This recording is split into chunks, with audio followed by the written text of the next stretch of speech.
Oh, hello. Welcome back to another video. The wall is clean. I've been cleansed. We're gonna have a little sit down chatty video, and I mainly just want to talk about Legendborn. I think I'm gonna put that at the end. There will be timestamps down below. But as I was doing my reread of Legendborn and Bloodmarked to get ready for Oathbound, again, we'll be talking about it at length in a second. What I was hit with the most was this feeling of nostalgia because of just the certain elements to Legendborn. I just suddenly felt that like preteen or teenager within me just feel alive again. And pairing that feeling, thinking back to the books that I loved, and then on Instagram, I've been seeing the trend of like where my lore started, and people are sharing their childhood fandoms and things like that. I thought I would make a little book tag. I feel like we haven't, I've seen a couple. I'm also just not very like in the know. I'm always out of the loop with booktube things. But I feel like I've heard people saying that they wish tags would come back, but I haven't seen a ton of them. So I'm gonna make my own. You are so welcome and encouraged to answer these questions that I will answer myself. Down below, make your own video, tag me in it. I'd love to see it. And yeah, I just kind of want to look back on fond memories of reading as a kid. So once again, there are timestamps in the description box, but what's also in the description box is a link and a code thanks to the sponsor of this video, which is Squarespace. Yes, Squarespace. I have hosted my blog on there for years. It is a wonderful place to host your online presence. They have monetization features if you want to start a shop. They have email lists, comment sections, ways to connect your social media accounts if you're looking to make a kind of blog or a community. They have really easy to use and free templates if you want to make your website look incredible in just a couple of clicks. They also have a really wonderful analytics section to help you understand your audience and your content better. So I will actually have a link in the description box. You can go right now to squarespace.com for a free trial. And then when you're ready to go live and launch, you can go to squarespace.com/caricanread to get 10% off of your first website or domain. So thank you as always to Squarespace. All that information will be down below, including the questions for this tag. Okay? I just came up with them. If you want to add your own, make the tag longer. Absolutely. Here we go. I tried to kind of structure it starting with the beginning of one's reading journey and going closer to high school, I would say. So off we go. If I look a little, I feel like I don't look crazier than usual. I feel a little bit more manic than usual. We just booked our second Ireland trip. I mentioned it briefly, like more on Instagram and on my other channel, but I'm hosting a trip to Ireland in October, and that sold out in like an hour or so. And there were so many people on the waiting list that they kind of asked, could you do another trip? And I said, you know what? Yeah, I'll stay in Ireland longer. Really twist my arm. So yeah, we're gonna do 2 back-to-back trips to Ireland. So excited. Let me know if you are coming along, and I can't wait. So all of that was done like this weekend, and then today we opened sales for the second one, and it's just, I feel a little all over the place, but it's okay. It's okay. It's also weather update before we fully dive in. It's really cold today. It's gonna snow tomorrow, and then double-digit temperatures. We're hitting the 20s. Spring is coming. I'm filming this on March 17th. Anyway, where my lore started tag. Okay? Question number 1.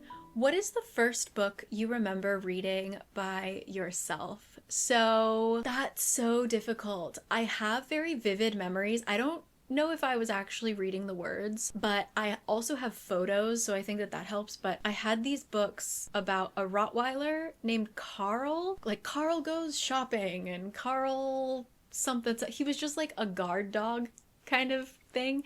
And I do remember they were like board books. So I would read those, but again, was I reading them? I mean, Magic Treehouse, if we're going to talk about like chapter books, I definitely read Magic Treehouse by myself. And I will say, I do remember like a transition where I grew up. I was born in 1991, December 31st, 1991. So I was of the age that I was raised with Harry Potter. It is what it is. I distinctly remember my mom reading me the first one and possibly the second one, but I do remember that being like a big jump when I started reading it by myself in terms of like a longer chapter book. So that's I'll talk more about the books that I loved in a bit, but yeah, I think like my first ones, I remember certain board books, and then yeah, definitely like Magic Treehouse was one that I remember just gobbling up. Love you forever, Magic Treehouse. Ooh, I'm like, I wrote these questions a while ago, so I'm like, if I seem surprised by them, it's truly as if a different person wrote them. I have no memory. What character did you most identify with in elementary school? That's so difficult. I remember this is one that I pulled up as I was kind of researching books that I remember reading, and I always thought I was like a detective. I'm an only child, so I think that I had just a lot of time spent by myself or like kind of on the outside of conversations. So I was very observant. That was my thing. And so I always thought I was going to be like a detective or something like that. So I remember, I think it was like 4th grade, I found this either at the Scholastic Book Fair or at our school library. But if any of you guys remember, I think I only read one book of the series, but it's Sammy Keys and the Sisters of Mercy is the one that I remember reading. Or like a Harriet the Spy kind of character. I don't think I really liked Harriet the Spy, but I could see myself in her. Yeah, I wanted to like solve mysteries. There was definitely a little of like, oh yeah, I'm Hermione. I don't think I had one character that I really related to, but I definitely thought that I was going to be the person to like solve mysteries was my thing. I read Nancy Drew, that kind of thing. Yes.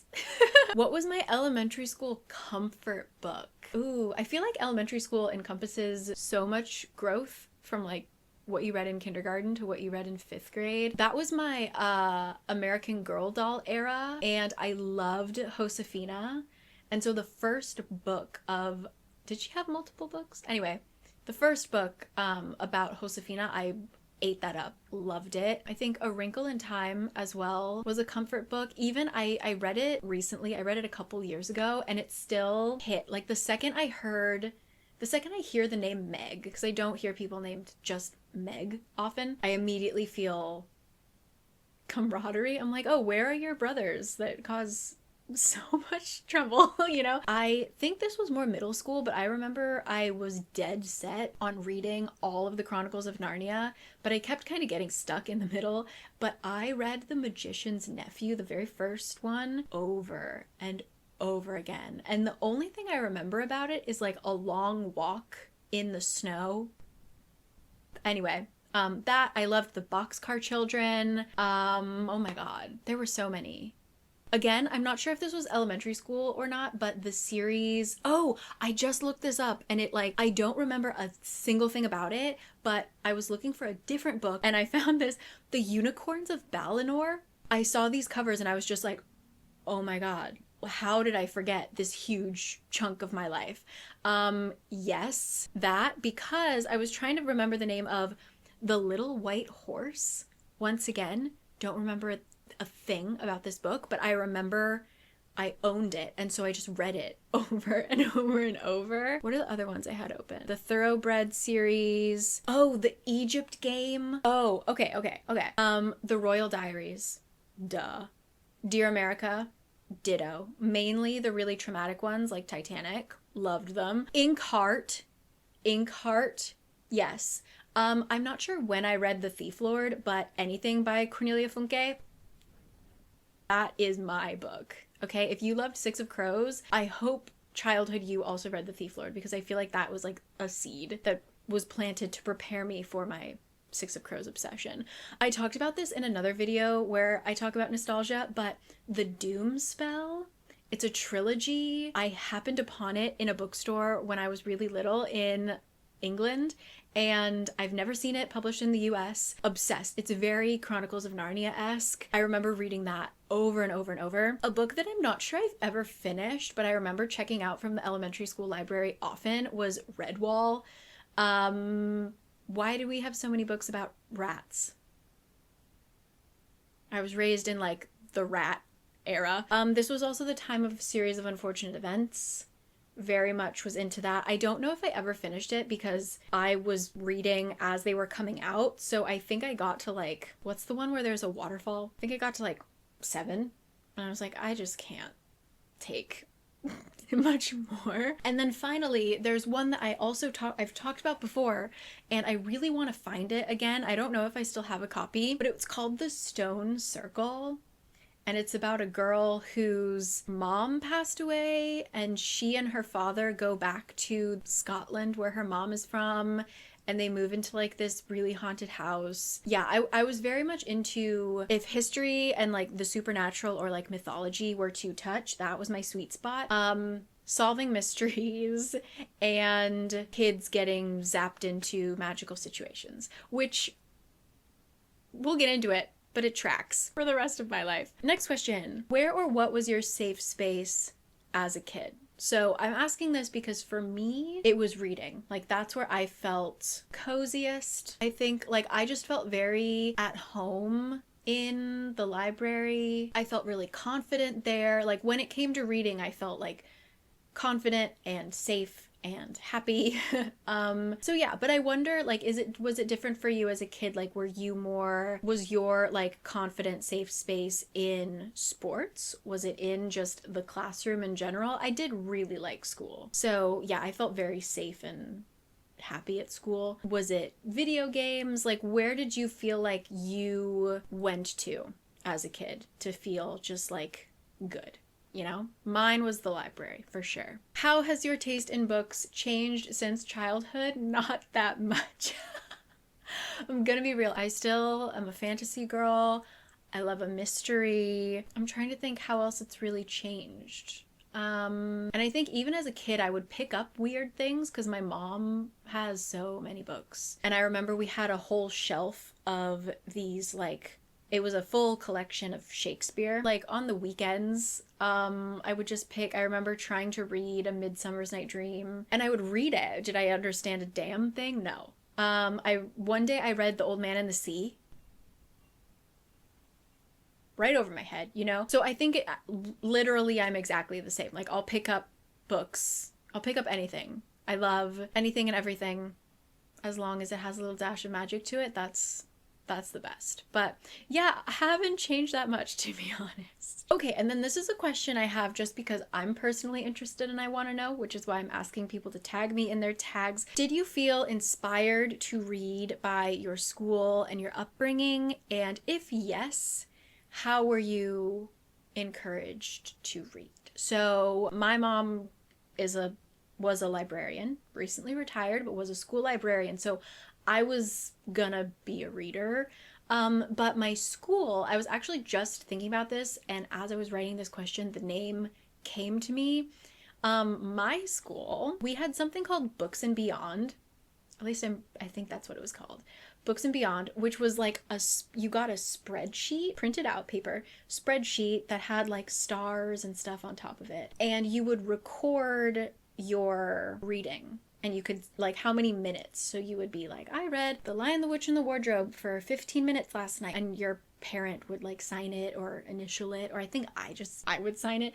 And depending on, like, how much time you spent reading, you would get stickers. And then you would get levels. And you would, get prizes. Like, you get a pencil or something. Yeah, we had a lot of little things like that. And I find that so interesting. And I just wonder, like, I haven't been in elementary school. I don't know people with kids in elementary school yet. Is that still going on? Like, what did your school do? We also had like a bunch of reading comprehension classes. Like it started with an S. It wasn't SAT, SRT. In order to test our reading comprehension, they were like folders. You'd read the story and then you'd open it and there would be questions and you could get to different levels. Like it was color coded. Yeah, I just wonder, like, do you have any memories of elementary school encouraging you to read and programs like that and stuff like that.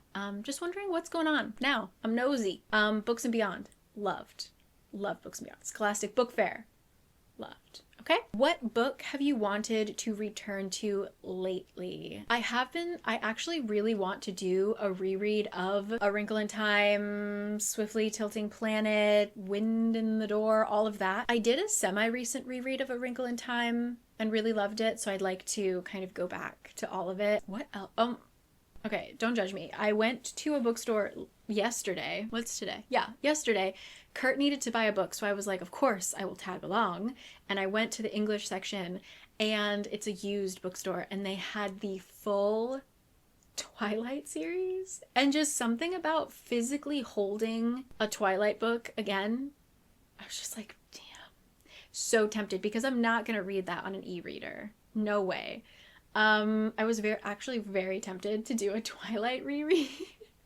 I also, as spring is approaching, I'm kind of interested in doing a reread of The Secret Garden. That might actually be one that I do, because that was very much a formative book growing up. And I also think, oh, what was I just gonna say? Oh, and there's a part of me that's interested in rereading Inkheart, because I guess a new book has just come out, like a fourth one? I don't know. So very interested in that for sure. Exiting elementary school, moving towards middle school. I already mentioned Twilight. Question is, what are your favorite and formative YA series that you read in middle school and high school? So for me, I was fully in the dystopian era. I guess I was in middle school in 2003 to 2006. Does that sound right? So it was very much like Hunger Games. I did read Twilight. I don't know if that was in high school though. It all blurs. I didn't read Divergent for some reason. I also didn't read Percy Jackson, so don't come for me. That's on the list. I will read that someday. I'm trying to think. Angus, Thongs, and Full Frontal. Snogging, absolutely. What else? I feel like I just kind of read everything. So if it came out, likely I gave it a try. I know I'm forgetting things. The ones that I reread and remember most vividly would have to be Twilight and The Hunger Games. For sure. Editing Cari put this in. I somehow forgot to mention how much I was into Shadowhunters. Did I not mention that? That's crazy. Shame on me. Okay, Editing Cari, cut. Bye. Next question. A book you had to read in school, but you actually loved.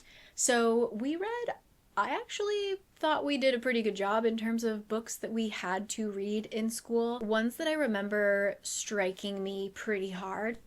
That's actually a great one. That's one I want to reread.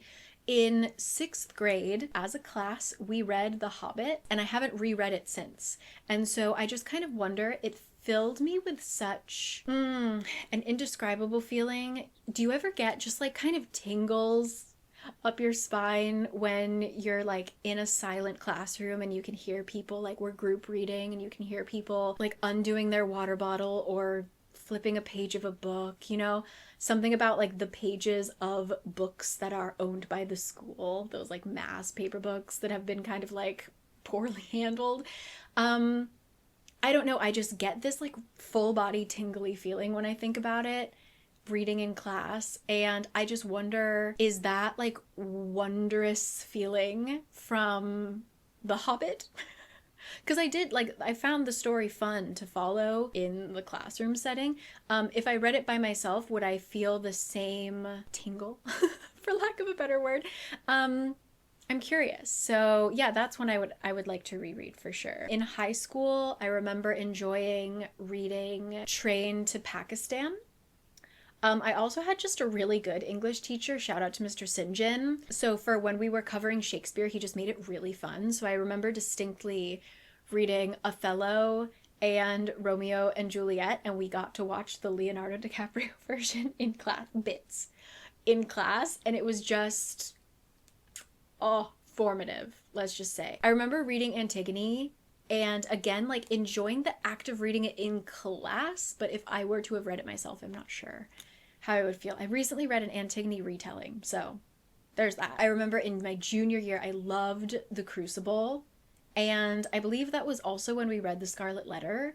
Those kind of weirdly blur in my mind, but I distinctly remember loving reading both of those. I remember being intrigued by The Power of One, just because I had never heard of Afrikaans before, and there's a lot of Afrikaans in The Power of One. Yeah, we read 1984, which I seem to remember us reading it in a very choppy way, so I read it myself separately, so I didn't actually like it from how we covered it in school. Those are the books that come to mind right now. Okay, but hold on.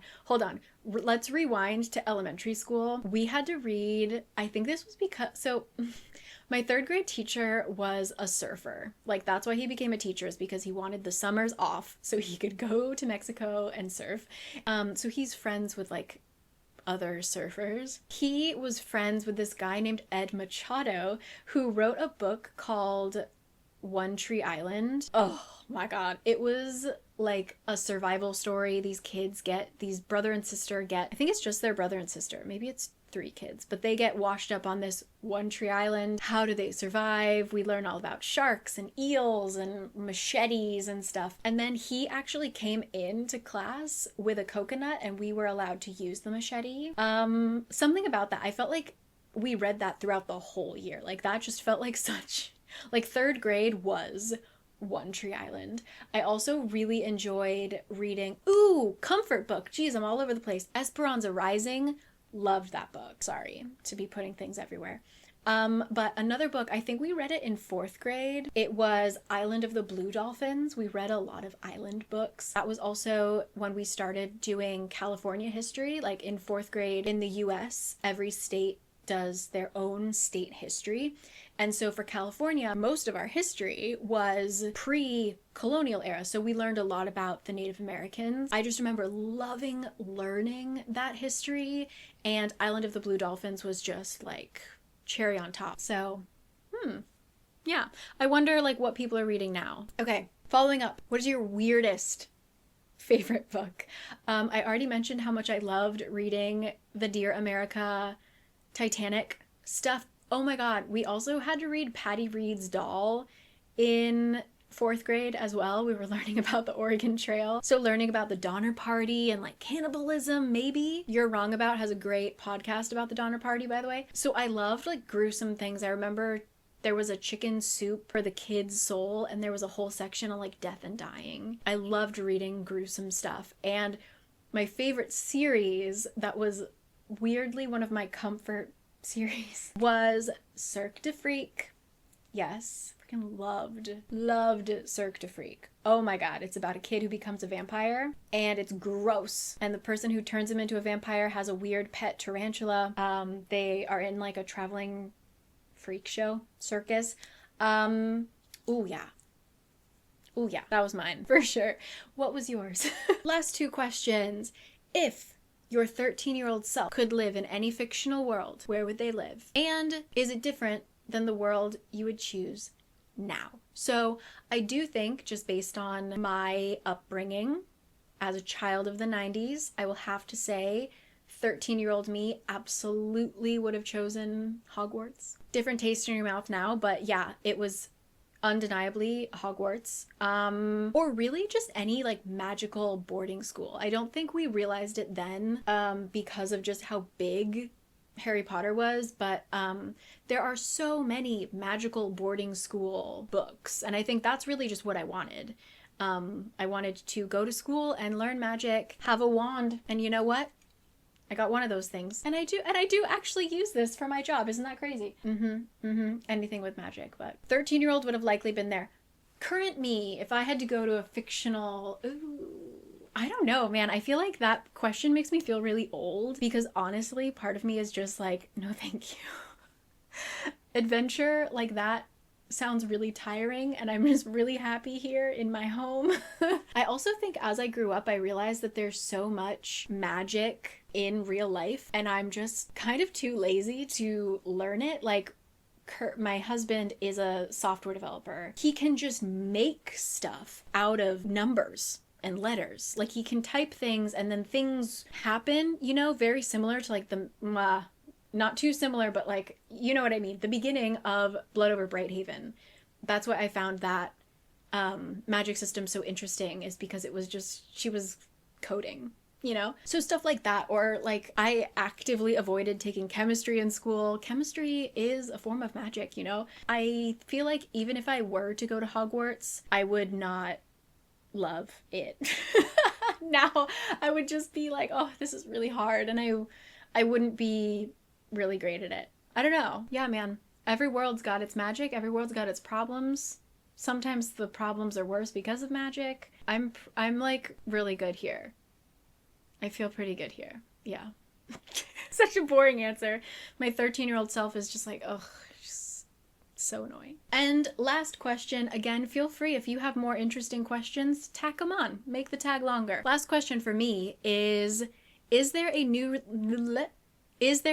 released book you wish you had when you were younger? Yes.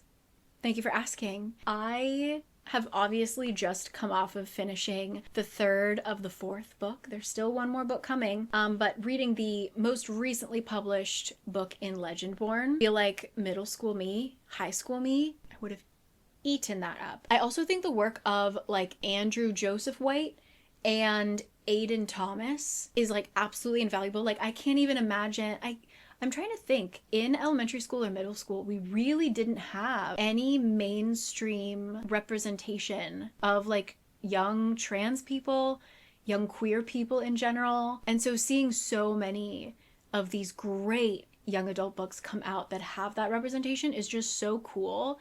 And so I think that would have been really great to grow up with. Like my school, we had kids, even in elementary school, we had kids that were transitioning, we had kids that were openly queer. So like my lived experience, I don't know, I grew up with a kind of natural understanding of that. But for kids who feel isolated and don't have any representation of that around them and they're feeling lost, I think that like having those in the library, which again, please support your local library. If you can't support your school library, please check out information about local book bans. Check out Reads with Rachel on Instagram. She's on YouTube, but on Instagram and TikTok, she's always giving updates about book banning shenanigans in America. That's something that is being threatened right now. And I think that those are absolutely invaluable to have in the library right now. Who would I be if I had read Six of Crows when I was little? I don't know. Yeah, I'm happy with what I was raised with, but I certainly wish that it was a little more diverse in terms of characters and their lives. So yeah, I think that young adults are very lucky now with what is being published. So if you haven't read The Sunbearer Trials, Hell Followed With Us, The Spirit Bears Its Teeth, Cemetery Boys, etc., you should. Hollow and the Haunted. All right.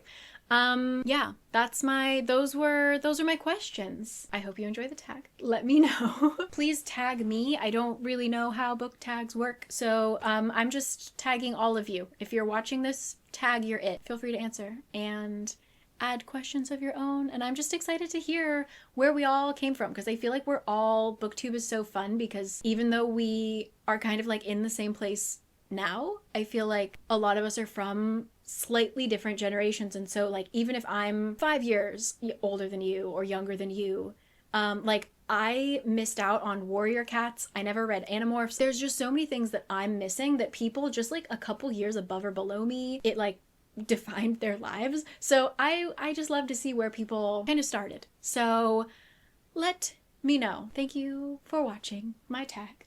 And now for the main event, why I have brought you here to talk about nostalgia. Feel free to leave if you don't want to hear. This is my non-spoiler review. If I get anywhere near spoiler territory, I will warn you and I will put timestamps. But I want to talk about Legendborn.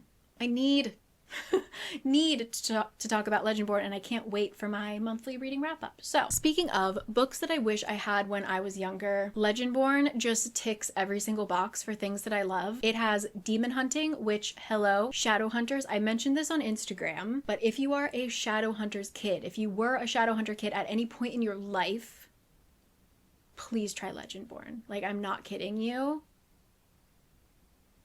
Try Legendborn. So demon hunting, yes. Our main character Bree is she's staying in a dorm to do an early college program, so like let's just call it boarding school. Yes. And then it also eventually centers around King Arthur, And there was one book, The Seeing Stone, I think it was called. I remember I read that over and over and over again, and I really had a moment where I was into King Arthur. Give me a more perfect book.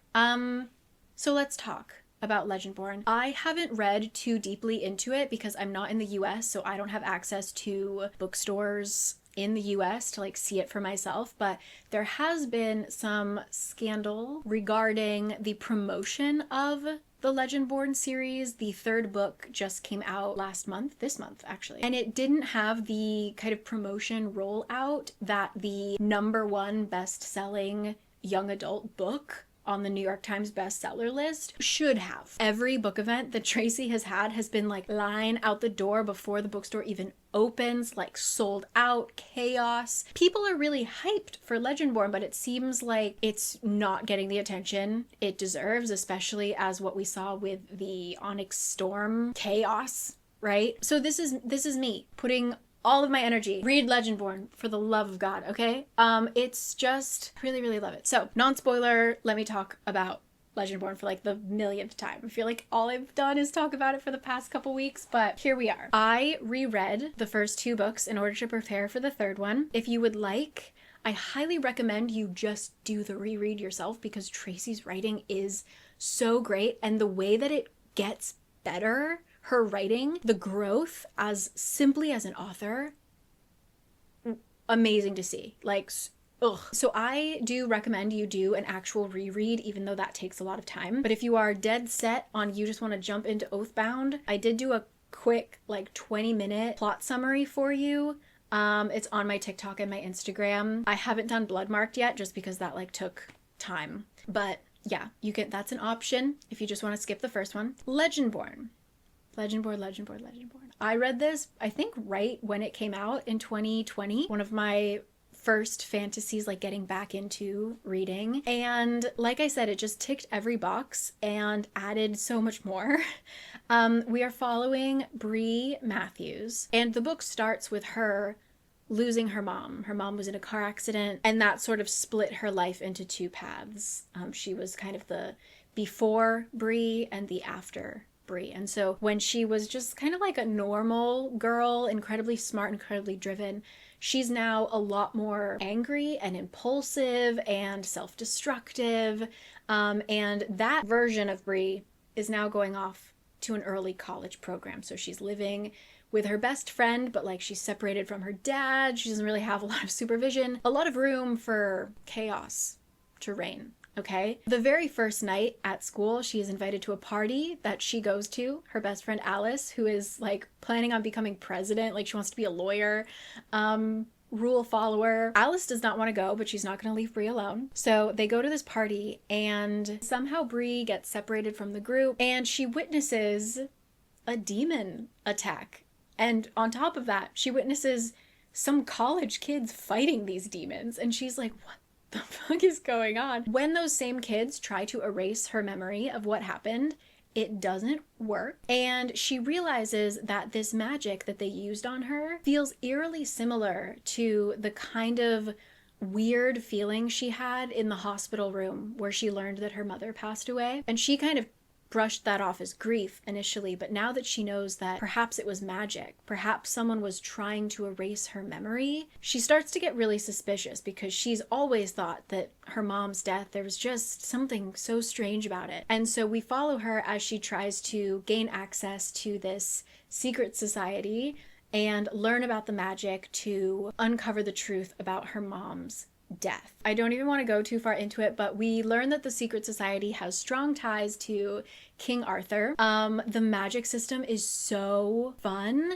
and there are risks. Like, this is a book in which people die, and the side effects of magic aren't like, haha, like you might get tired. It's like your life expectancy is cut in half. Tracy wrote some brutal details in this book, just in terms of the magic system. But when I think the magic really happens in Tracy's writing, like that in and of itself sounds like a really interesting premise. But we also have Bree as a young Black girl in the South, in a pretty like white old money setting at this university.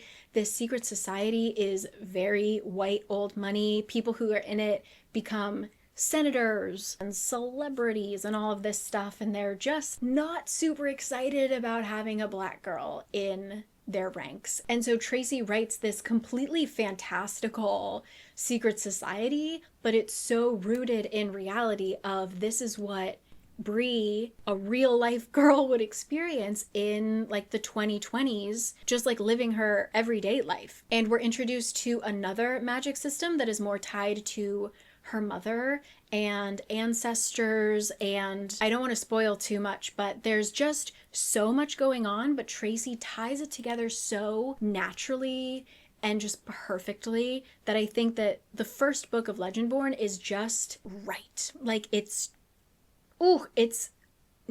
dare I say, a perfect book, and I've read it 3 times. And this also, you can tell, like reading it again, I forgot how gut-wrenching it can be, because Tracy mentions this in, I believe, the author's note. She wrote this after losing her mom. And so the way that she talks about grief and how Bree reacts to people, you know, people saying sorry for your loss or things like that. It feels so real. Like I said, it just feels natural and true, and I just loved it. Loved it. So, moving on to Bloodmarked, the second book. The first time I read it, I remember liking it, but also being confused because, and she does this, now confirmed, she does this with every book, she expands the plot each time. The plot gets bigger and there's more characters and there's more lore, and it's great. But if you're like me and you were so excited for Bloodmarked that you binge it and you read it just too fast. I was just really excited to know how it was going to end. I think I tried to read it in 24 hours. I remember being a little confused, and that was all my fault, because on the second read, perfection. Perfection. Oh my god. I can't really tell you too much without spoiling it, but we have a moody, Jesus, sorry, there was like a magpie outside of my window and it just like dive bombed something. Anyway, there is a moody demon boy with glittering eyes. Every time this one character says something, Tracy will write like his eyes glittering, and I can see it. Like it's such a visual book. I have a complete understanding of what every character looks like, what every building looks like. I'm there 100%. Oh man, I can't really talk too much more about it, but you love the characters and they love each other and they're realistic. Like Bree sometimes does stuff that I'm like, Bree, honey, like slow down, calm down. But it's so true to her character. And I get why she's doing the things that she does. She's a 17-year-old girl who's pissed for like so many reasons. And there's like, I distinctly remember there's like one scene with the demon boy and he's like saying stuff. And I'm like, girl, you are so much stronger than me, because she has a real sense of self and self-respect that I feel like teenage me would not have. Let's just say that. So I love her. I love Bree. I love all the characters, but like Bree, great. And then we get to Oathbound. My camera is likely gonna die. I'm gonna keep trotting. This is the longest book so far. This expands the plot so much. This is also, the first 2 books take place over the course of 3 to 4 months. Oathbound itself takes place over 3 to 4 months. So it's a much longer amount of time. It gave the characters space to breathe and to grow and to get desperate and to get scared. And oh my god, I can't spoil things, but good lord, the stakes high. The love of characters deeper. I will say I took a break. Many reasons why I took a break. I mainly was not ready for it to end. I wasn't ready to say goodbye to these characters. I had heard people were really traumatized by the ending. I wasn't quite ready for that. So I actually put the book down for a day, just a day. Around the 47, I think it was chapter 41 that I stopped at, about almost exactly 50%. And I'm really glad that I did, because this felt like almost 2 books in a way. We have kind of this like montage of what everyone is doing over the course of these like 4 months. Everyone's scattered, doing vastly different things. This is the first book that we get multiple POVs. So that was just refreshing and great to see, like hearing other voices. Tracy's writing, just the first page, jaw on the floor. Leaps and bounds. Like her writing was already great. Incredible. Okay. But I think around the 50% mark is when I got a little like, all right, let's get going. So there was just a moment, like I understood why we were taking so much time with, especially with certain POVs, especially I feel like Bree's POV. Bree, I don't want to spoil anything, but like there's Bree's POV just made me frustrated for a bunch of reasons, but I understood why. I get it, but I was sort of getting impatient because similar to Bloodmarked, I just wanted to know what was going to happen at the end. So taking that break at 50% was good because then we launch into almost like a heist situation, which is like, just tick another box, Tracy. My favorite things to read. So then we have this kind of heist and it's just... So I will say it felt to me a smidge too long, especially that like second half, but I always understood why. It never felt like she was just kind of writing fluff or like filling stuff in. It was all there for a reason, and I get it. But there were a couple moments, especially near the end, where I was like, wrap it up just like smidge. Just a smidge, because there are characters we haven't heard from in a while, and I need to check if they're okay. So, but the ending...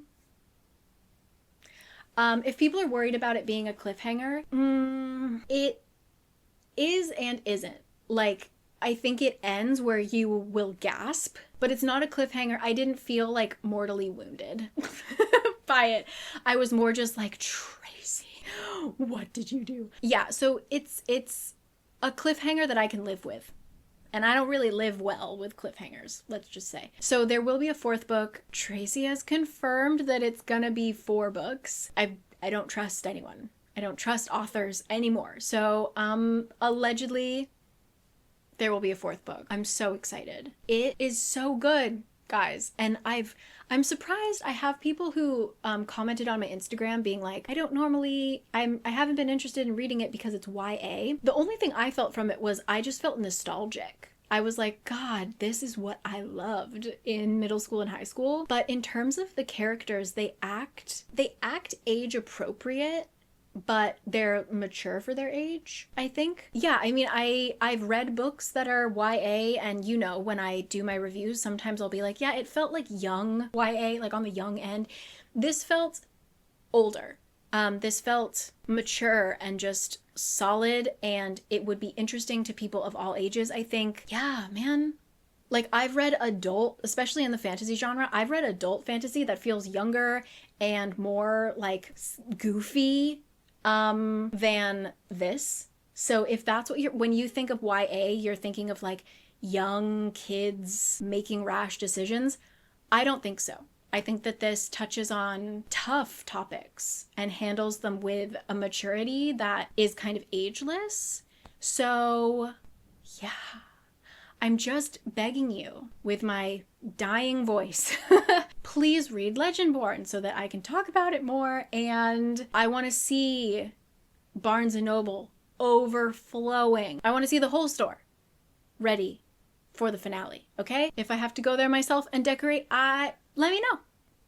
Send me the address, Barnes & Noble. I will help you out, okay? That's all I gotta say. That's all I gotta say. I know that this video was all over the place, but I feel so nostalgic and alive, and you guys might know that I've been kind of struggling with finding books that make me feel alive in a bit. And so rereading Legendborn, it just, man. I'm going to be chasing that high until the 4th book comes out, that's for sure.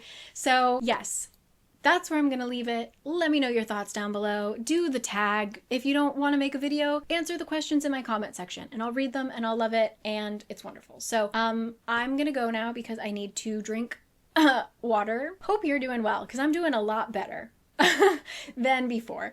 And yeah, I can't wait to read with you as spring comes. 2025 has so many great books coming out. We've already started strong with a legendborn release. Yeah. What are you reading? What's going on? And I will see you in my March reading wrap up. So once again, thank you so much to Squarespace for sponsoring this. All that information will be down below. You can have a free trial if you go to squarespace.com right now.